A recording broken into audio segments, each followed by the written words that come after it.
स्वागत है एक और नए वीडियो के साथ। और हम इसमें बात करेंगे चौहान वंश से संबंधित परीक्षाओं में पूछे गए महत्वपूर्ण प्रश्न जो आपकी आने वाली सीईटी, रेट व राजस्थान के सभी एग्जाम के लिए बहुत ही महत्वपूर्ण होंगे। वीडियो को शुरू से अंत तक जरूर देखें। आइए देखते हैं आज के प्रश्नों के बारे में। आज का पहला प्रश्न है, किस इतिहासकार ने चौहानों को ब्राह्मण वंश से उत्पन्न माना है? ब्राह्मण वंश से उत्पन्न किस इतिहासकार ने माना है? तो ये ऑप्शन है करेक्ट आंसर हो जाएगा डॉक्टर भंडारकर ने चौहानों को ब्राह्मण वंश से उत्पन्न होना माना है। अगला प्रश्न है, गोवक किस वंश का शासक था? तो गोवक की बात करें तो ये चाहमान या चौहान चाहमान वंश का शासक था। चाहमान इसका करेक्ट आंसर हो जाएगा। अगला प्रश्न है, अजमेर नगर की स्थापना के पहले अजमेर के चौहानों की राजधानी कौन सी थी? तो अजमेर नगर की स्थापना से पहले चौहानों की राजधानी सांबर थी। सांबर इसका करेक्ट आंसर हो जाएगा। सांबर इनकी राजधानी रही है। अजमेर के चौहानों को ... के चौहानों के नाम से जाना जाता है, तो इनको सपाद के चौहानों के नाम से जाना जाता है। सपाद का करेक्ट आंसर हो जाएगा ऑप्शन सी, सपाद लक्ष। अगला प्रश्न है, राजा अजयपाल किसके संस्थापक थे? तो राजा अजयपाल की बात करें तो ये अजमेर के संस्थापक राजा अजयपाल थे। अजमेर नगर का संस्थापक कौन है? तो अजमेर नगर का संस्थापक अजयराज चौहान। अजयराज की बात करें, अजयराज अजमेर नगर के संस्थापक है। अजमेर नगर की स्थापना कब हुई थी? तो अजमेर नगर की स्थापना अजयराज ने 1113 ईस्वी में की। 1113 इसका करेक्ट आंसर हो जाएगा। 1113 में अजयराज ने अजमेर की स्थापना की। अगला प्रश्न है, अजमेर के अजयराज चौहान के पिता कौन थे? तो अजयराज चौहान के पिता की बात करें तो पृथ्वीराज प्रथम। ऑप्शन डी इसका करेक्ट आंसर हो जाएगा। पृथ्वीराज प्रथम अजयराज चौहान के पिता थे। निम्नलिखित में से कौन सा काल अजयराज सेकंड से संबंधित है? तो अजयराज सेकंड से संबंधित की बात करें तो 1105 ईस्वी। 1105 ईस्वी इसका करेक्ट आंसर हो जाएगा। अगला प्रश्न है, किस चौहान शासक ने शाकंभरी के स्थान पर अजमेर को राजधानी बनाया था? शाकंभरी के स्थान पर अजमेर को राजधानी अजयराज ने बनाया। अजयराज इसका करेक्ट आंसर हो जाएगा ऑप्शन डी, अजयराज ने अजमेर को अपनी राजधानी बनाया था। चंदनराज की रानी रुद्राणी जो पुष्कर में प्रतिदिन 1000 दीपक जलाकर भगवान महादेव की उपासना करती थी, किस वंश से संबंधित है? तो ये ऑप्शन डी, शाकंभरी के चौहान वंश से संबंधित है।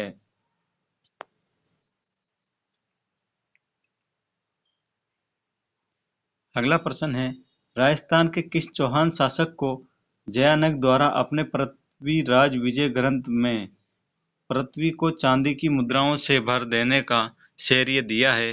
तो ये ऑप्शन बी, अजयराज को इन्होंने चांदी की मुद्राओं से भर देने का श्रेय दिया है। किस चौहान रानी ने अपने नाम के सिक्के चलवाए थे? तो सोमल देवी ने अपने नाम के सिक्के चलवाए। सोमल देवी इसका करेक्ट आंसर हो जाएगा। अगला प्रश्न है, निम्नलिखित में से कौन सा सोमेश्वर के इतिहास का स्रोत है? तो सोमेश्वर के इतिहास का स्रोत पृथ्वीराज विजय है। पृथ्वीराज विजय सोमेश्वर के इतिहास का स्रोत माना जाता है। अगला प्रश्न है, पृथ्वीराज चौहान तृतीय का समकालीन चालुक्य शासक कौन था? तो पृथ्वीराज तृतीय के समकालीन चालुक्य शासक भीमदेव द्वितीय पृथ्वीराज चौहान तृतीय के समकालीन चालुक्य शासक थे। अगला प्रश्न है, पृथ्वीराज चौहान तृतीय का समकालीन चंदेल शासक। तो चंदेल शासक की बात करें परमर्दी देव चंदेल, परमर्दी देव चंदेल था। ऑप्शन सी इसका करेक्ट आंसर हो जाएगा। अगला प्रश्न है, पृथ्वीराज चौहान का दरबारी कवि कौन था? तो पृथ्वीराज चौहान का दरबारी कवि चंद्रबरदाई था। चंद्रबरदाई इसका करेक्ट आंसर हो जाएगा। कवि चंद्रबरदाई का अन्य नाम क्या था? तो इनका अन्य नाम पृथ्वी भट्ट। ऑप्शन डी इसका करेक्ट आंसर हो जाएगा। पृथ्वी भट्ट इनका अन्य नाम भी था। अगला प्रश्न है, कौन पृथ्वीराज चौहान तृतीय का दरबारी विद्वान नहीं था? पृथ्वीराज तृतीय का दरबारी विद्वान नहीं था। तो विद्यापति गौड़ इनके दरबारी विद्वान थे। वागीश्वर जनार्दन इनके दरबारी विद्वान थे। विश्वरूप भी इनके दरबारी विद्वान थे। सारंगधर इनके दरबारी विद्वान नहीं थे। सारंगधर इसका करेक्ट आंसर हो जाएगा। कदम्बवास या केमास किस राजा के समय उनके मुख्यमंत्री थे? तो ये पृथ्वीराज तृतीय के समय उनके मुख्यमंत्री रहे हैं। कदम्बवास या केमास पृथ्वीराज तृतीय के मुख्यमंत्री रहे हैं। अगला प्रश्न है, पृथ्वीराज चौहान तृतीय के पिता कौन थे? तो पृथ्वीराज तृतीय के पिता की बात करें, ये सोमेश्वर इनके पिता थे। सोमेश्वर इसका करेक्ट आंसर हो जाएगा। अगला प्रश्न है, पृथ्वीराज तृतीय सभी चौहान शासकों में सबसे प्रसिद्ध था, जिसकी आयु कितने वर्ष की आयु में सिंहासन पर बैठा? तो ये पृथ्वीराज तृतीय 11 वर्ष की आयु में सिंहासन पर बैठा था। 11 वर्ष इसका करेक्ट आंसर हो जाएगा। कपूरी देवी किस राजपूत शासक की माता थी? तो कपूरी देवी की बात करें तो ये पृथ्वीराज चौहान तृतीय की माता थी। इनमें से किस वर्ष तराइन का प्रथम युद्ध लड़ा गया था? तो ये प्रथम युद्ध की बात करें तो 1191 में तराइन का प्रथम युद्ध लड़ा गया।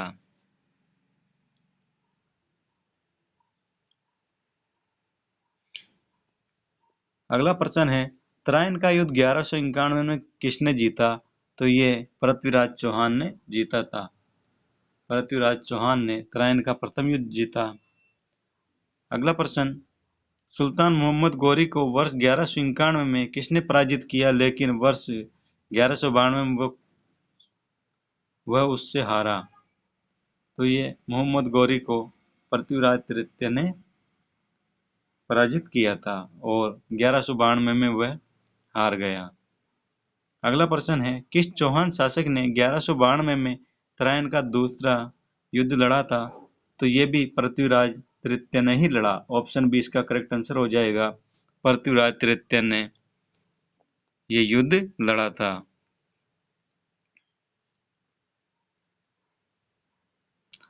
अगला प्रश्न है, तराइन का दूसरा युद्ध लड़ा गया। तो तराइन का दूसरा युद्ध मोहम्मद गौरी और पृथ्वीराज के मध्य। ऑप्शन डी इसका करेक्ट आंसर हो जाएगा। मोहम्मद गौरी और पृथ्वीराज चौहान के मध्य लड़ा गया। अगला प्रश्न है, 1191 ईस्वी में तराइन के युद्ध में किस शासक ने मोहम्मद गौरी के खिलाफ लड़ाई लड़ी? तो ये पृथ्वीराज चौहान ने मोहम्मद गौरी के खिलाफ लड़ाई लड़ी थी। ऑप्शन बी इसका करेक्ट आंसर हो जाएगा। पृथ्वीराज चौहान। अगला प्रश्न है, पृथ्वीराज तृतीय को मोहम्मद गौरी के मध्य कितने युद्ध लड़े गए थे? तो इनके मध्य 2 युद्ध लड़े गए। 1191 में और 1192 ईस्वी में इनके मध्य युद्ध लड़ा गया था। नाटक ललित विग्रह राज की रचना की गई। तो इसकी रचना सोमेंद्र द्वारा की गई। सोमेंद्र इसका करेक्ट आंसर हो जाएगा।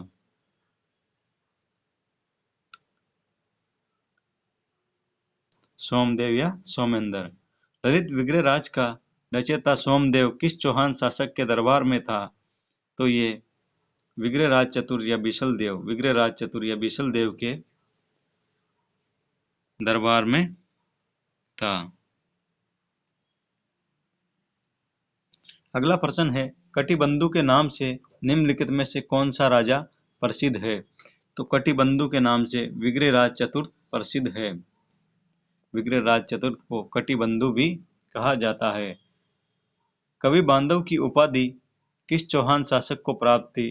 तो कवि बांधव की उपाधि की बात करें तो विग्रहराज चतुर्थ को कवि बांधव की उपाधि प्राप्त थी।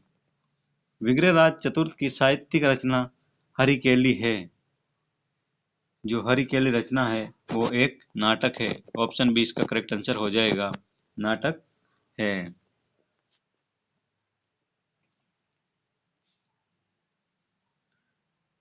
अगला प्रश्न है, हरिकेली संस्कृत नाटक के रचयिता कौन है? तो इसके रचयिता की बात करें तो विग्रहराज चतुर्थ इसके रचयिता है। हरिकेली के रचयिता विग्रहराज चतुर्थ है। अगला प्रश्न है, अजमेर का चौहान राजा जिसने अजमेर में संस्कृत महाविद्यालय स्थापित किया था, विग्रहराज चतुर्थ ने यह महाविद्यालय स्थापित किया। ऑप्शन सी इसका करेक्ट आंसर हो जाएगा। किस चाहमान या चौहान शासक ने 12वीं शताब्दी ईस्वी में बीसलपुर की स्थापना की थी? तो बीसलपुर की स्थापना की बात करें तो विग्रहराज चतुर्थ ने बीसलपुर की स्थापना की। ऑप्शन सी इसका करेक्ट आंसर हो जाएगा, विग्रहराज चतुर्थ ने। अगला प्रश्न है, किस चौहान शासक द्वारा जवालीपुर को जवालापुर परिवर्तित कर दिया गया? तो ये विग्रहराज चतुर्थ ने जवालीपुर को जवालापुर के नाम से परिवर्तित किया था, विग्रहराज चतुर्थ ने।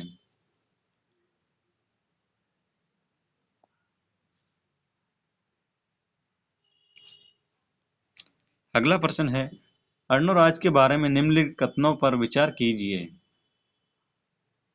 अपने राज्यकाल में के प्रारंभ में उसने एक गजनवी आक्रमण को खदेड़ दिया, बिल्कुल सही है।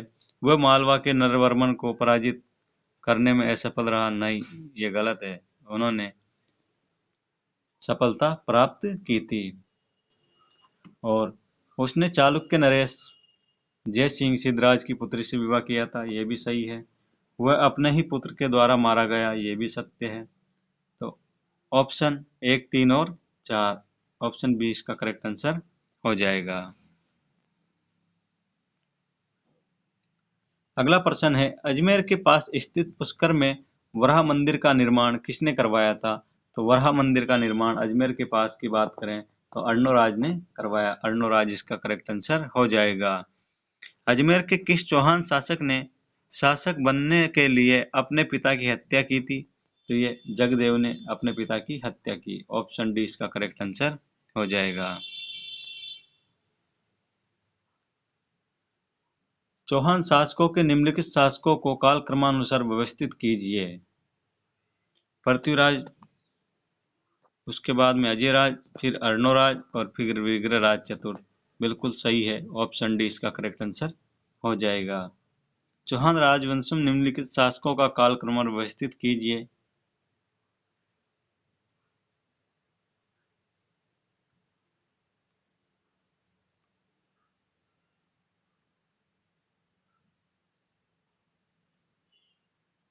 अजयराज, फिर अर्णोराज, फिर विग्रहराज और फिर पृथ्वीराज तृतीय। ऑप्शन सी इसका करेक्ट आंसर हो जाएगा।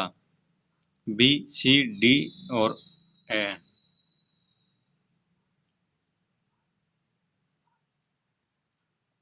निम्नलिखित 4 चौहान शासकों का कालक्रम के अनुसार व्यवस्थित कीजिए और नीचे दिए गए कूट में इनका सही उत्तर चुनिए।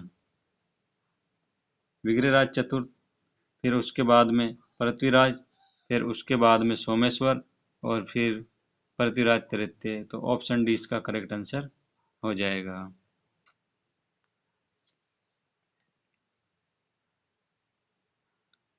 अगला प्रश्न है, निम्नलिखित चौहान शासकों को कालक्रम के अनुसार व्यवस्थित कीजिए। विग्रहराज चतुर्थ, उसके बाद में आते हैं पृथ्वीराज सेकंड, फिर सोमेश्वर, फिर पृथ्वीराज पिथौरा। ऑप्शन सी इसका करेक्ट आंसर हो जाएगा। यहाँ कुछ युद्धों की सूची दी गई है जो मध्यकालीन राजस्थान में लड़े गए हैं थे। चारों ही युद्ध मध्यकालीन राजस्थान में लड़े गए। त्रायन का युद्ध, सुमेल का युद्ध, खानवा का युद्ध और बटवाड़ा का युद्ध। ऑप्शन बी इसका करेक्ट आंसर हो जाएगा। त्रायन का, फिर उसके बाद खानवा, फिर सुमेल, फिर बटवाड़ा।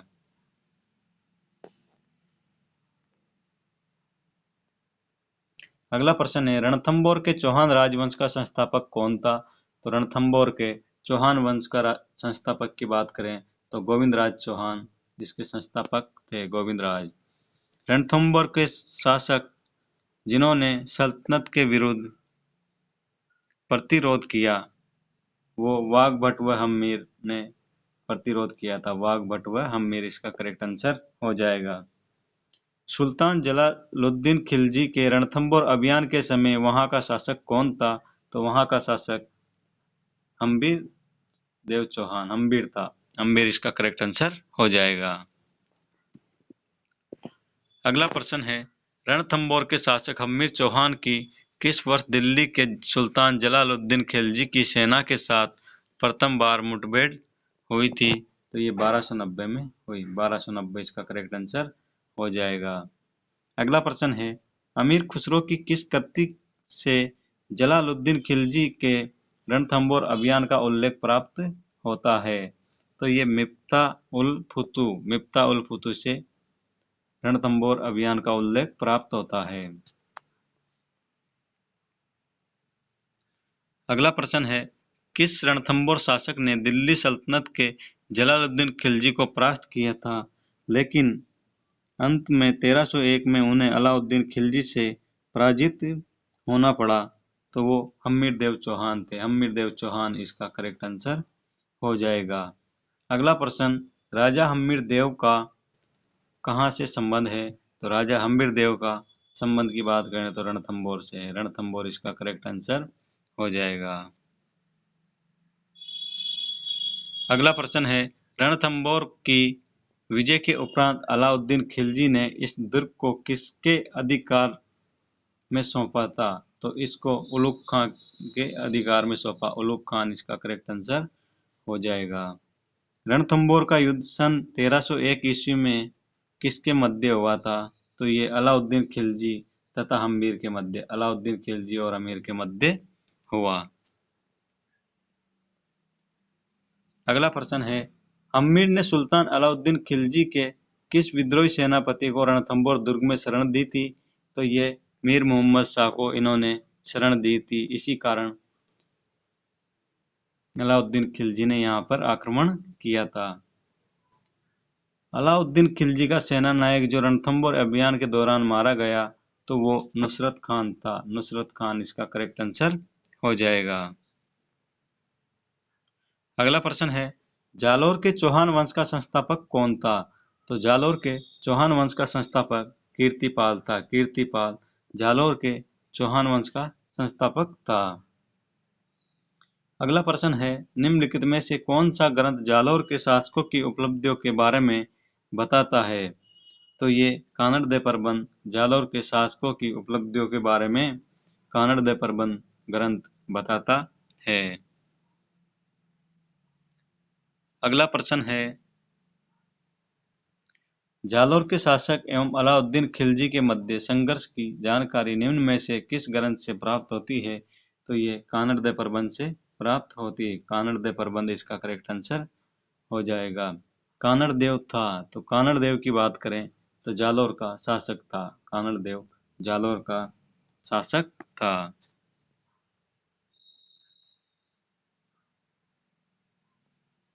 अगला प्रश्न है, जालोर में अलाउद्दीन का समकालीन शासक कौन था?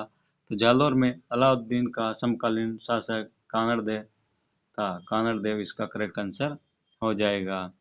निम्नलिखित में से कौन सा शासक जालोर के चौहान वंश से संबंधित नहीं है? तो जालोर के चौहान वंश से संबंधित कौन नहीं है? समर सिंह जालोर के चौहान वंश से संबंधित है। उदय सिंह भी है, कीर्तिपाल भी है। तो वत्सराज इसका करेक्ट आंसर हो जाएगा। वत्सराज जालोर के चौहान वंश से संबंधित नहीं है। अगला प्रश्न है, अलाउद्दीन खिलजी ने सिवाना के किस किले को जीतकर उसका नाम क्या रखा? सिवाना के किले को जीतकर उसका नाम की बात करें तो खैराबाद रखा था। खैराबाद सिवाना दुर्ग का नाम रखा था। अलाउद्दीन खिलजी ने किस दुर्ग को विजय कर उसका नाम खैराबाद रखा? तो ये सिवाना के दुर्ग का रखा था। सिवाना इसका करेक्ट आंसर हो जाएगा। अगला प्रश्न है, निम्नलिखित में से किस शासक का संबंध वागड़ से नहीं है? वागड़ से नहीं है। गोपीनाथ का वागड़ से संबंध है, सोबदास का भी है, गंगादास का है, कानरदेव का वागड़ से संबंध नहीं है। अलाउद्दीन खिलजी के राजस्थान पर आक्रमण का सही कालक्रम बताइए। इसने पहले रणथंभौर पर आक्रमण किया, उसके बाद चित्तौड़ और उसके बाद जालौर पर आक्रमण किया था। रणथंभौर की बात करें तो 1301 ईस्वी में किया, यहाँ 1303 ईस्वी में किया था।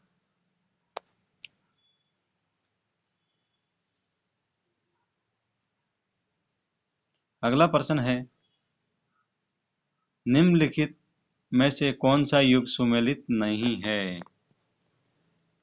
दुर्ग अलाउद्दीन खिलजी के आक्रमण के समय शासक कौन थे? तो जालौर का कानरदेव था, रणथंभौर का हम्बीर था, चित्तौड़ का राणा रतन सिंह था, सिवाना का मालदेव नहीं था। ऑप्शन बी इसका करेक्ट आंसर हो जाएगा।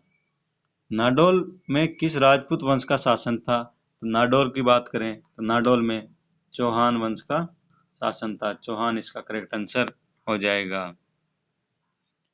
आज का अंतिम क्वेश्चन है, निम्नलिखित में से सुमेलित नहीं है। अलाउद्दीन खिलजी के समय शासक सुमेलित नहीं है।